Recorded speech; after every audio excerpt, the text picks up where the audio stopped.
আসসালামু আলাইকুম। আশা করি সবাই ভালো আছেন। তো চলে আসলাম আজকে নতুন একটা ভিডিও নিয়ে। মেডিকেল রিপ্রেজেন্টেটিভের ১ম যেই কাজটা হচ্ছে, এর আগে একটা কথা বলে নিই, সেটা হচ্ছে যে অনেকেই আরকি কমেন্ট করে যে, "ফরমাল ড্রেসে ভিডিও করি না, আপনি আবার কি মেডিকেল রিপ্রেজেন্টেটিভ?" ভাই আসলে মার্কেটে কাজ করলে এত সময় পাওয়া যায় না। মার্কেটে ভিডিও করতে পারি না। বাসায় আসি, বাসায় আসার পর রাত্রে ভিডিও করি আপনাদের জন্য দেওয়ার চেষ্টা করি। যার কারণে বাসায় যে ডিসে থাকি সেই ডিসে ভিডিও করি। ও ৪ থেকে ৫ টি বিষয়। সেটা হচ্ছে প্রোডাক্ট কি, প্রোডাক্টের নলেজ, আর প্রোডাক্টের নলেজের প্রয়োজনীয়তাটা কি, প্রোডাক্ট কত প্রকার বা প্রোডাক্ট নলেজের টাইপস কি, কি কত প্রকার এ বিষয়ে আলোচনা করব। তো এখন আমি যদি বলি প্রোডাক্ট কি? প্রোডাক্ট হচ্ছে একজন কাস্টমারের প্রয়োজন মেটানোর একটা মাধ্যম। অর্থাৎ আমার সময় দেখার জন্য ঘড়ির দরকার। এখানে কাস্টমারের ঘড়িটা হলো প্রয়োজন। এই প্রয়োজনটা পূরণ করার সেবাটা বা পণ্যটাই হচ্ছে প্রোডাক্ট। এখানে ঘড়িটা হলো প্রোডাক্ট, আর সময় জানতে চাওয়াটা হচ্ছে বা দেখাটা হচ্ছে কাস্টমারের প্রয়োজন। এই প্রয়োজনটাকে স্যাটিসফাই করার মাধ্যমই হলো প্রোডাক্ট বা পণ্য।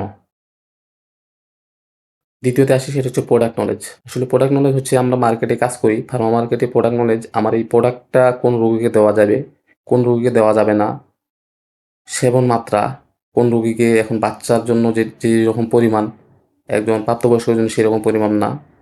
বা মনে গুরুত্বপূর্ণ যেটা প্রোডাক্ট নলেজ সেটা হচ্ছে আমার প্রোডাক্টটি বডিতে কীভাবে কাজ করে, তারপর প্রোডাক্টের কী, কী সাইড ইফেক্ট আছে। এসব বিষয়ে জ্ঞান অর্জন করাটাই হচ্ছে আমার প্রোডাক্টের নলেজ। আর ৩য় নম্বরে যদি আসি, প্রোডাক্টের নলেজের প্রয়োজনীয়তাটা কী? সেক্ষেত্রে কয়েকটা জিনিস মাথায় রাখতে হবে, কী কারণে প্রয়োজন হয়।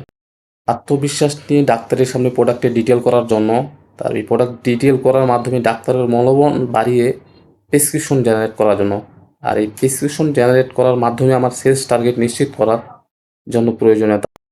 নিজ কোম্পানিতে নিজেকে প্রতিষ্ঠিত করার জন্য সর্বোপরি এই পেশাকে নিজেকে প্রতিষ্ঠিত করার জন্য প্রোডাক্টের নলেজের প্রয়োজনীয়তা রয়েছে। এখন ৪র্থ নম্বরে যদি আসি, সেক্ষেত্রে আমাদের প্রোডাক্ট নলেজে কী, কী প্রোডাক্ট নলেজ জানতে হবে? কোম্পানির প্রোডাক্ট নলেজ জানতে হবে।